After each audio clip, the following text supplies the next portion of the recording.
Bismillahirrahmanirrahim. Assalamu alaikum dear students. In today's lecture we discuss the short question of chapter 18. We already discussed 10 questions in your last lecture, and now we discuss the remaining question. Your next question is, when a particle kinetic energy increases, what happened to its de Broglie wavelength? You have to find the relation between kinetic energy and wavelength of the particle. Then you are able to describe the relation between kinetic energy and wavelength. As we know that the wavelength is stated with the particle is given by this formula, that wavelength is equal to h divided by momentum. This h is Planck constant, and m is the mass of the particle, and v is the speed with which the particle move. So the wavelength is equal to h divided by momentum. mv is the momentum. And we also know that kinetic energy is given by half mv square. If we find the expression of v by this formula, we can write v square is equal to 2 into kinetic energy divided by m. So value of v, speed, is equal to under root of 2 ke divided by m. By formula of kinetic energy, we get this expression of the speed of the particle or velocity of the particle. Now if we replace this v with this expression, we get the formula of wavelength, that lambda is equal to h divided by m into 2 ke divided by m under the root. Here k is kinetic energy, m is the mass of particle, and this one is also a mass of particle. When we solve this equation, we can take this m under the root by taking its square of this m. So 1m is cancelled with this one, we just have m at the nominator place. So we get this expression for the wavelength of the particle, that the wavelength is equal to h divided by 2 times mass into kinetic energy under the root. Here we have to find the wavelength of single particle, and we know that mass is constant quantity for one particle, and h is also a constant, and 2 is also a constant quantity. Here we can write h divided by 2m under the root is equal to constant.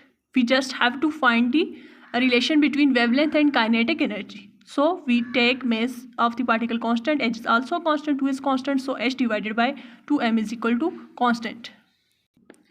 We can write this expression as lambda is equal to constant h divided by 2m. Instead of h divided by 2m, we write constant into divided by under root kinetic energy.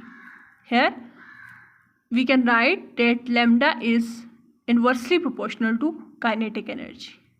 Here we get the inverse relation between the wavelength and kinetic energy by the formula of wavelength, which is given by de Broglie. We find that wavelength is inversely proportional to the kinetic energy. So when kinetic energy of the particle increases, then the wavelength of the particle decreases, and when kinetic energy of particle decreases, then wavelength of the particle increases. Next question is, a beam of red light and beam of blue light have exactly same energy. Which light contain the greater number of photons? You have two lights which lie in the visible region. One is red light, other is blue light, and energy of both light is same. You have to find that which light contain greater number of photons. You know that light consists of number of particle, and that particle you call the photons. And energy of single photon is given by E is equal to hf, where f is the frequency of radiation and E is the energy of the radiation or energy of the light, and f is the frequency of light. So this is the energy for single photon. So for n number of photon, you have to find that energy is equal to n time energy of one photon. एक photon की आपके पास energy hf है, 2 की आपके पास 2 हो जाएगी, 3 की 3 time hf हो जाएगी, 4 की 4 टाइम hf, और आपके पास n number of photon हो तो n time hf. And you know that frequency is equal to c divided by lambda, where c is speed of light and lambda is the wavelength of the light. So we can write this expression, instead of F we can write C by lambda. This expression become NCH divided by lambda. Here if we find the expression of N, then N is equal to lambda E divided by CH. Lambda is the wavelength of radiation, E is the energy of radiation, C is the speed of light, and H is the Planck constant. Here, according to given condition, the energy of red and blue light is constant. They both have the same energy.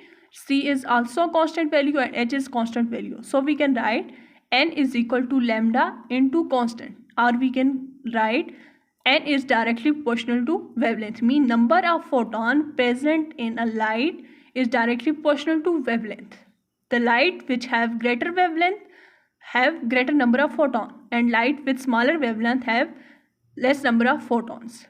And we know that according to spectrum of the light, the wavelength of red light is larger than the wavelength of the blue light, and the frequency of blue light is larger than the frequency of red light. So due to greater wavelength of red light, the number of photons present in red light is greater than the number of photons present in the blue light.